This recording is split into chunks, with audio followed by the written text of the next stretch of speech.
गैना आना बैठ न बताबै छियो। ठीक है बता।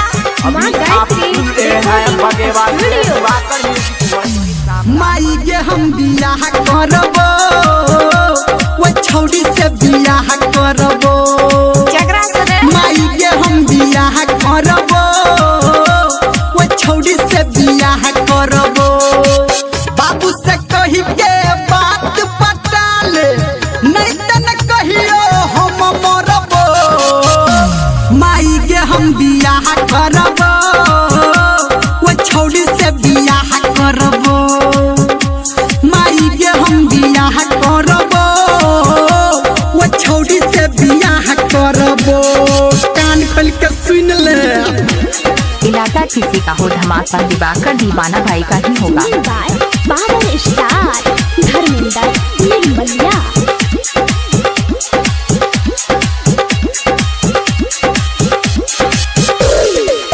हमारा पसंद के छैटी लड़की। इलाका किसी का हो धमाका दिवाकर दीवाना भाई का ही होगा। हमारा पसंद के छैटी लड़की हम जियो करिया उछल गोरकी। माई के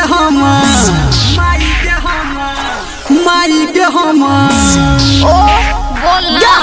माई के हम बियाह करबो वो छौड़ी से बियाह करबो।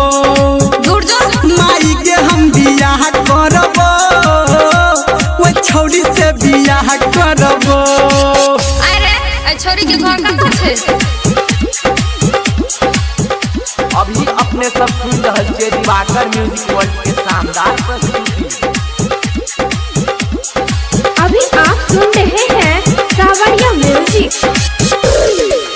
कोयल जैसन ओकर बोली गाम ओकर छै पश्चिम टोली। अरे ये तो लगे में छे। गैना कोयल जैसन यूपी बिहार में छा गया है डीडी धमाका। पश्चिम टोली माई के हम रे आपकी माई के हम बियाह करबो वो छौड़ी से बियाह करबो। अच्छा माई के हम बियाह करबो वो छौड़ी से बियाह करबो। चल ठीक है। Presented by Diwakar music world.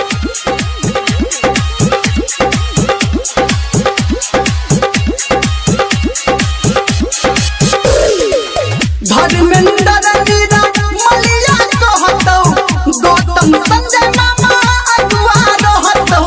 सुनना मौसो को फोन कर दिया। धर्मेंद्र मीरा मलिया कहतौ गौतम संजय मामा अगुआ रहतौ। माई के हम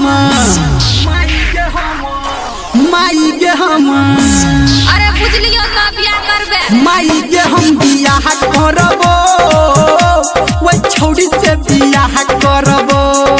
ओहो माई के हम बियाह करबो वो छौड़ी से बियाह करबो। बाबू से कही के बात पटा ले नहीं त न कहियो हम मरबो। माई के हम बियाह करबो वो छौड़ी से बियाह करबो। बुझला के मैं ठीक है बुझ गेलियो। यहाँ लगन में तो आप सुन रहे हैं दिवाकर दीवाना भाई को ग्राम बगीवा जिला मधुबनी।